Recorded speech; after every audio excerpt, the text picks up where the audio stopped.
to everything right, wrong, and almost right in the movie version of Harry Potter and the Half-Blood Prince. In this video series, I will analyze what went right and what went wrong in all 8 of the Harry Potter films.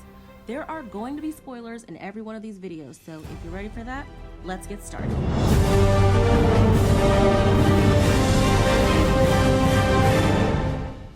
Scene 17 brings us to Christmas at the Burrow. This is one of my favorite scenes in the entire movie. The furniture and the dish patterns at the Weasley's house all delightfully date back to the 1960s, and as this is the decade Arthur and Molly got married, this is a very nice touch. It's a shame they weren't able to redecorate in the last 30 years, but I bet magic wands and spello tape help keep everything together. I believe this is also our first venture into the Weasley's living room since Chamber of Secrets, and though it's not what I pictured, it's affectionately designed. It's cluttered, threadbare, but distinctly cozy and somehow familiar, like a mishmash of different relatives' houses.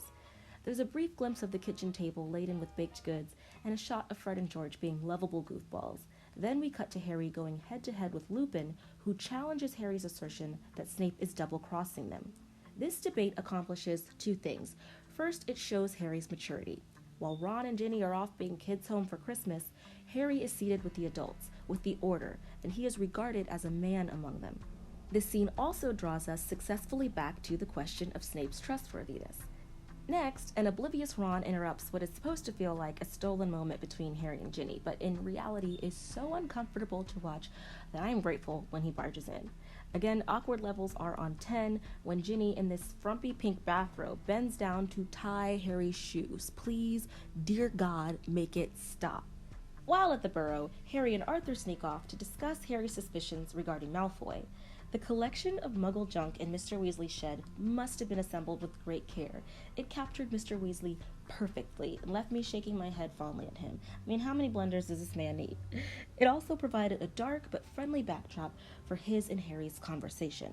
This scene, though a complete invention of the filmmakers, serves to establish the Vanishing Cabinet and explains what Draco Malfoy has been doing in the Room of Requirement.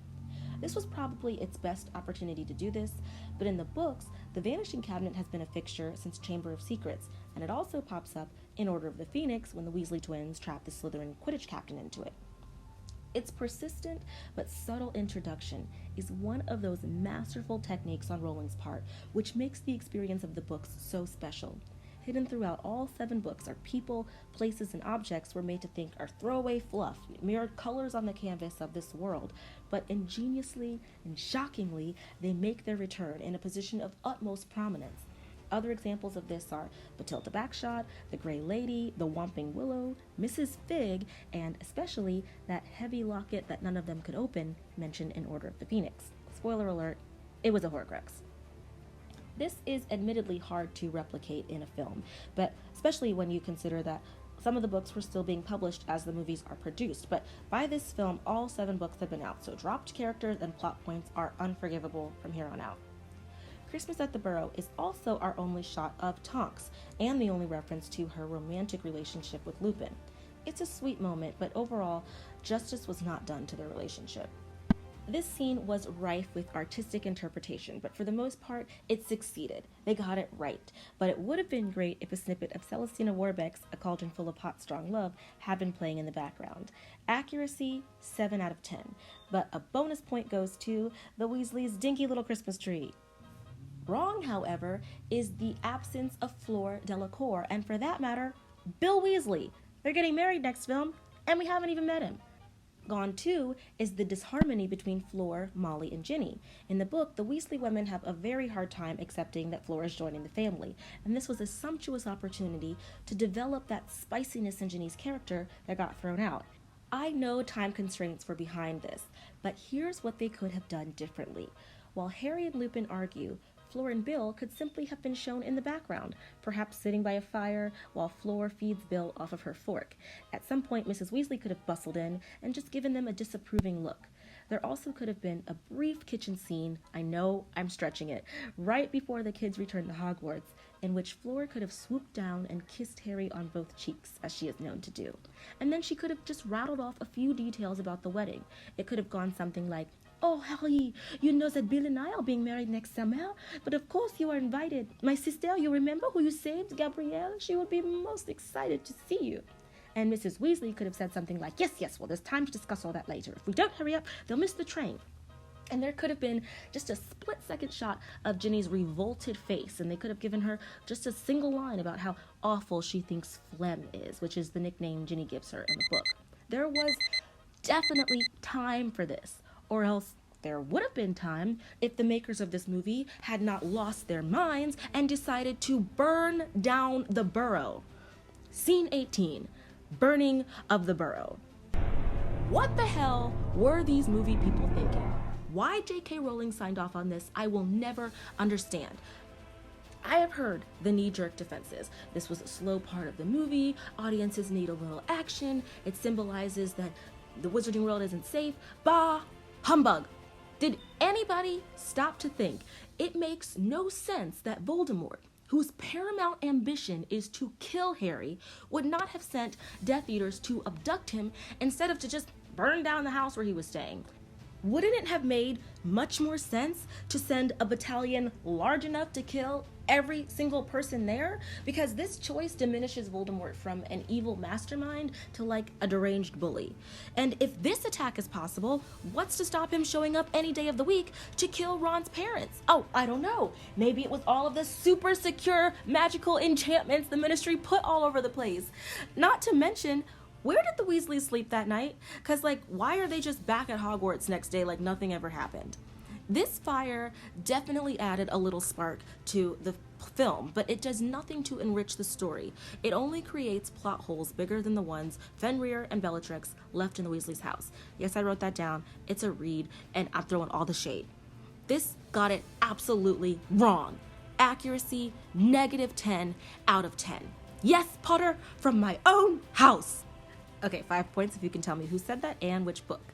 Now, the fight sequence which follows all of this was actually very well choreographed.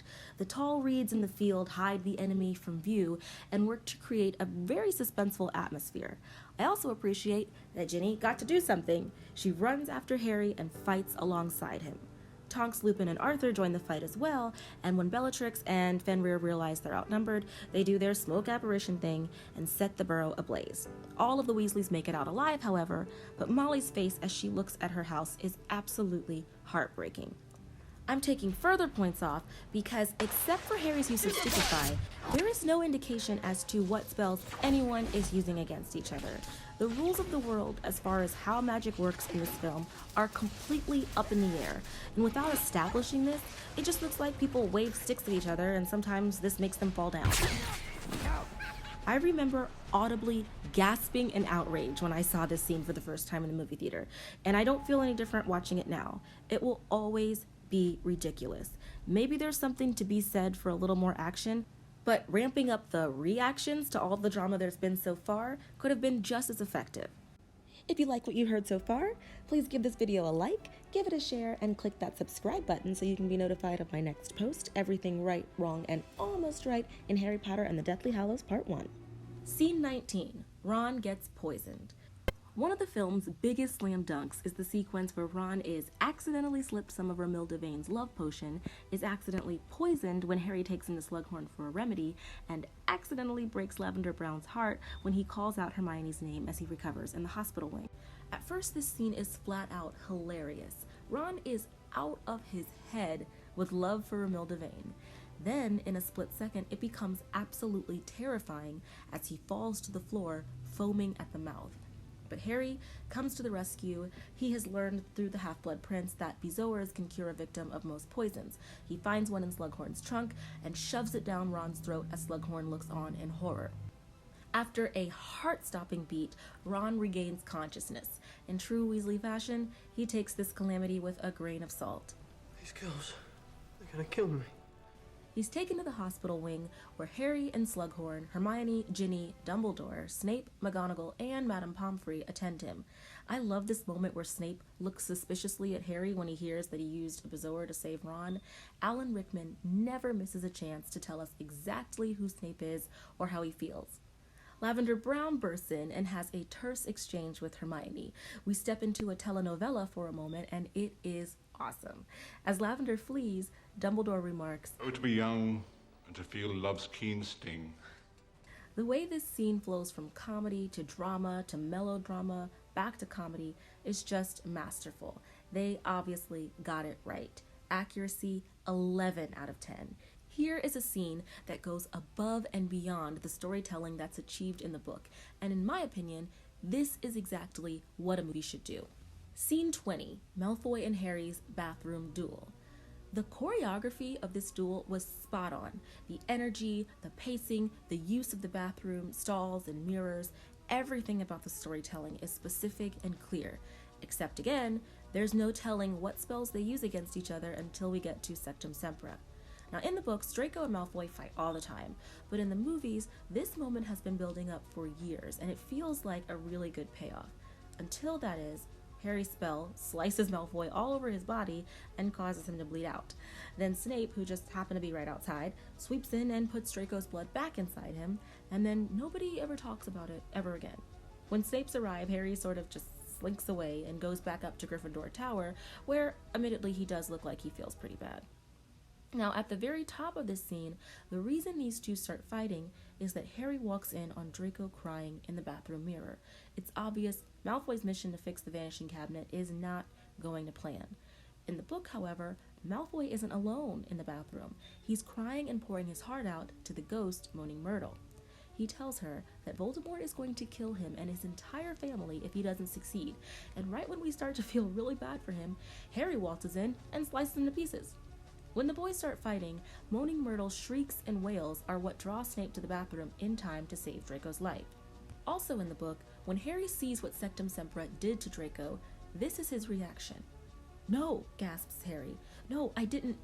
Harry did not know what he was saying. He fell to his knees beside Draco. And when Snape comes in, it reads, Harry was still watching, horrified by what he had done, barely aware that he too was soaked in blood and water. Moaning Myrtle was still sobbing and wailing overhead. In the film, as Harry stands gazing silently at Malfoy, an expression that could be shock is frozen on his face. But then when he just walks away, it feels pretty callous. But I understand exactly why they did this. If Harry had waited, Snape would have had time to interrogate him. In the book, Snape recognizes the Sectumsempra spell and demands that Harry bring him his potions book. Harry does as he is told, but he brings Snape Ron's copy and hides the Half-Blood Prince's book in the room of requirement. In the film version, Ginny urges Harry to get rid of the book. She leads him to the room of requirement, and they share their first kiss. So if Harry has to hurry back to Snape, he does not have time to make out with Ginny. In the book, their first kiss happens in the Gryffindor common room after the final Quidditch match wins Gryffindor the Quidditch Cup. But the movie already gave us 2 spectacular Quidditch scenes, so fitting in a third plus a second party in the common room just for Harry and Ginny to make out in is asking rather a lot. None of this excuses that nobody reacts to Draco Malfoy getting cut up into pieces. In the book, Moaning Myrtle is screaming, Snape is so furious that he gives Harry detention every week for the rest of the year, and Harry falls to his knees, panic-stricken and horrified. 3 dramatic options to choose from, and every one of them gets the axe. And I find myself asking, what does the story gain? Reserved and reactionless performances do nothing to strengthen the story or the world, and cutting recurring characters at every turn does even more damage. This scene got it almost right. Accuracy, 8 out of 10. Scene 21. Ginny takes Harry to the room of requirement. This is a scene they should have left alone. Though it saves the time and money it would have cost to show another Quidditch match, fans of the book will remember Harry himself was not at the final Quidditch match of the season, as he was serving one of Snape's detentions. And though Ron and Lavender already made out at a Gryffindor common room party, and they didn't want to duplicate that, my only defense is, who cares?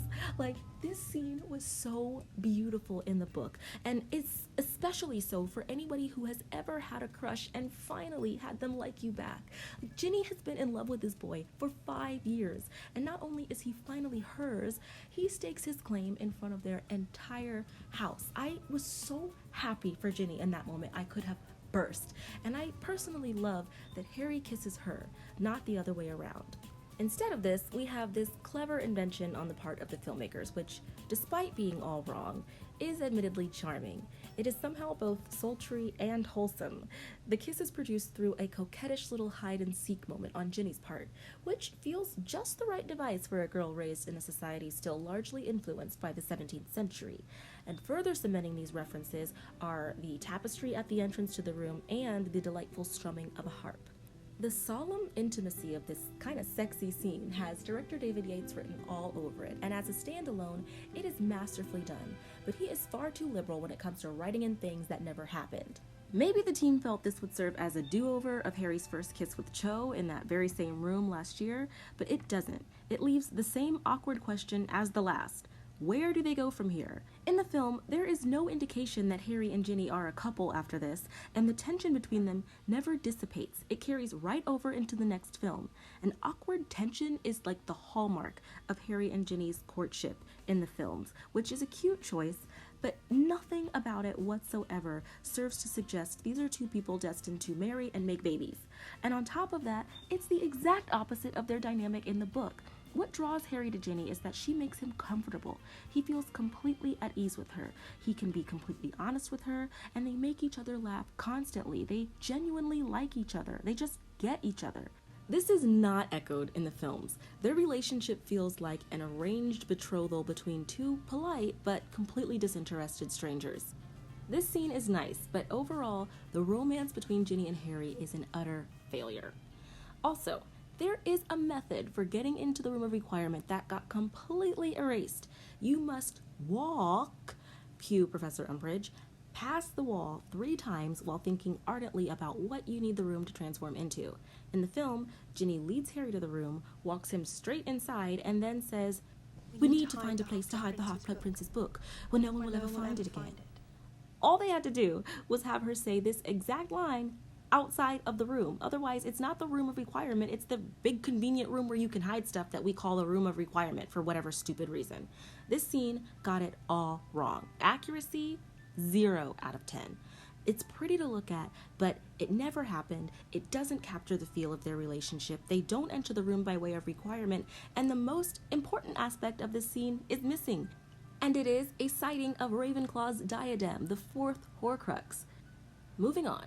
Scene 22. Harry takes Felix Felicis. As Harry floats away after his kiss with Ginevra, he decides to take the lucky potion won in his first potions class in the hopes of persuading Slughorn to give him his memory. He had already asked Slughorn once but got completely shut down.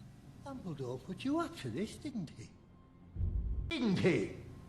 Now, in the book, Harry asks Slughorn over and over again for the memory and gets rejected every time.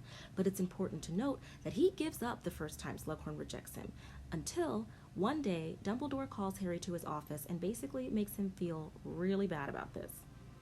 The book reads, "A hot, prickly feeling of shame spread from the top of Harry's head all the way down his body. Dumbledore had not raised his voice. He did not even sound angry. But Harry would have preferred him to yell. This cold disappointment was worse than anything." In the book, this moment marks a transition for Harry. The Harry we know has a lot of experience skiving off assignments. He barely manages to turn his homework in half the time, and if it hadn't been for Dobby, he never would have finished the second task in the Triwizard Tournament.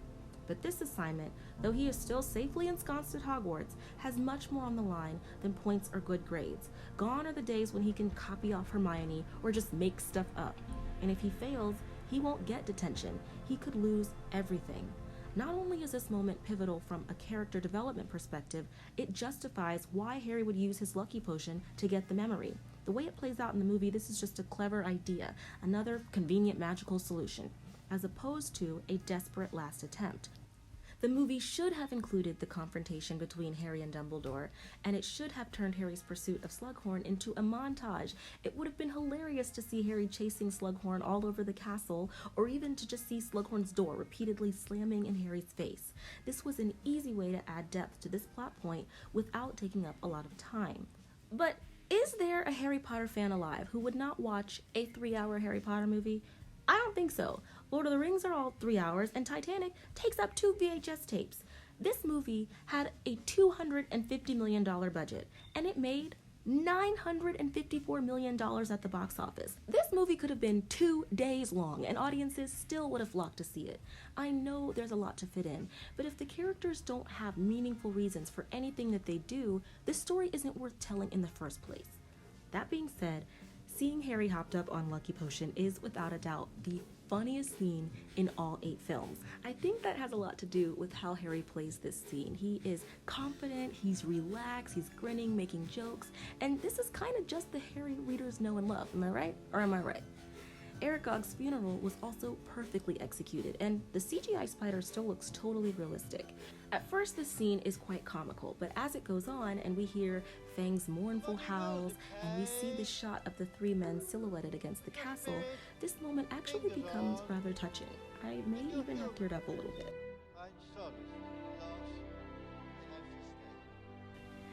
The following sequence in Hagrid's cabin strikes this balance again. On one side, we have drunken Slughorn and Hagrid singing raucously, and on the other side sits Harry, present but simply watching, caught somewhere betwixt the role of pupil and peer. Then Hagrid falls asleep and the energy totally shifts. Slughorn tells a beautiful story about Harry's mother, and his admiration for Lily's sacrifice persuades him at last to give Harry his memory. Slughorn is so ashamed of the true memory that his hand trembles as he slips it into the vial, but Harry reaches out and steadies his hand. Very, very well done, David Yates. The memory itself is a home run as well. The storytelling is chilling. Slughorn transitions from flattered and indulgent to absolutely horrified, and we see the danger already emanating from teenage Voldemort. It's like if Slughorn asks him one too many questions, he might just get used to make the next Horcrux. This scene gets it right. Accuracy, 10 out of 10. Thank you for watching. Don't forget to like, subscribe, and check out part 4.